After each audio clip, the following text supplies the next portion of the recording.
Have you ever felt sure something bad was going to happen, even when nothing was really happening? It was a hot, sticky afternoon after school. The playground was almost empty. The sun made everything look slow and sleepy. I was walking along the fence with my backpack, dragging on the ground. My friend suddenly stopped. I almost bumped into him. "Don't look," he whispered. Of course I looked. "What?" I asked quietly. He nodded toward the school gate. "That bench. Under the tree. The guy in the black jacket." I looked. A man sat there. He had a big cloth bag next to his foot. He wasn't moving much. Just sitting. "So what?" I said. "He's just sitting there," he said. "Not doing anything." "People sit," I said. "It's a bench." "Yeah, but he's not on his phone. Not eating. Not even looking around. He's staring at the gate." I looked again. His eyes were pointed toward the school entrance. Not hard staring. Just watching. "Maybe he's waiting for someone," I said. "Maybe," he said. "Or maybe he's watching kids come out." My stomach felt funny. Why would he do that? He shrugged. "I don't know, but it feels weird." We moved behind the low wall, so he couldn't see us easily. He crouched down. I did too. "Let's watch him for a minute," he said. "Why?" "To see what he does." We stayed quiet. The man didn't move much. After a while he looked at his watch. Then he looked at the gate again. "See?" he whispered. He checked the time, like he's waiting for something at a certain time. "Maybe his kid is late," I said. "Maybe." He didn't sound sure.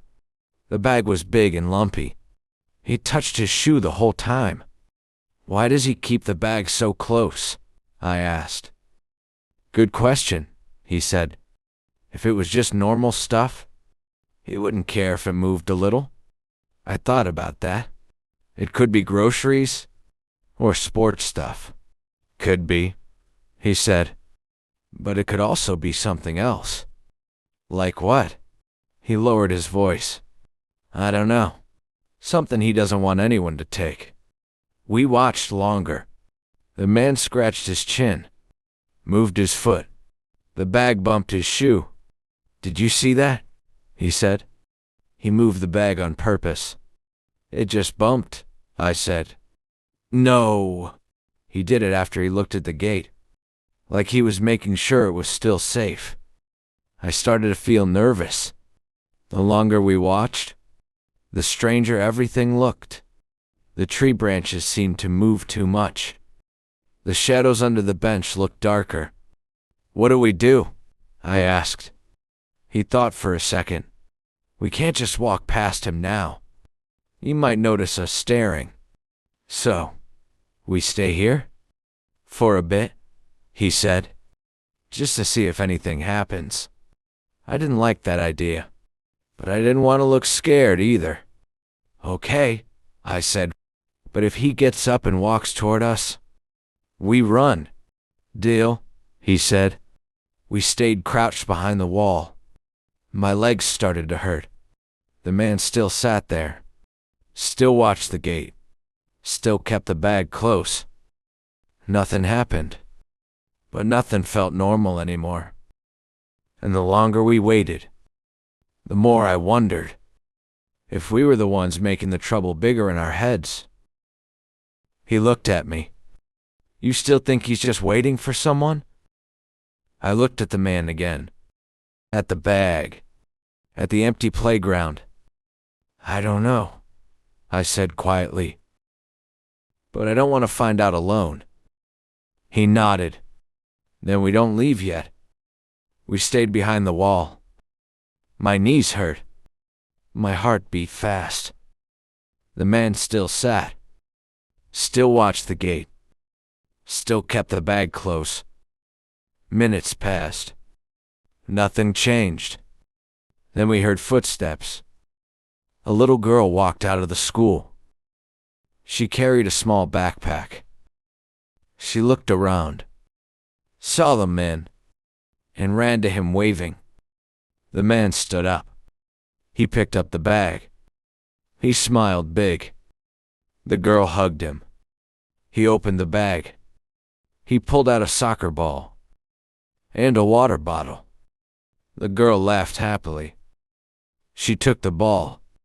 They talked for a second. Then they walked away together.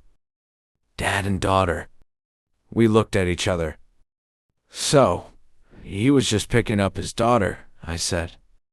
And bringing her soccer stuff, my friend added. We both felt stupid. The bag wasn't full of secrets. It was full of normal dad things. We stood up. My legs felt shaky. Why did we think it was something bad? I asked. Because he sat so still, my friend said, and kept looking at the gate. Yeah, and the bag looked heavy. We started walking home. The sun was lower. Shadows were long. But nothing happened, I said. Nothing bad, he said.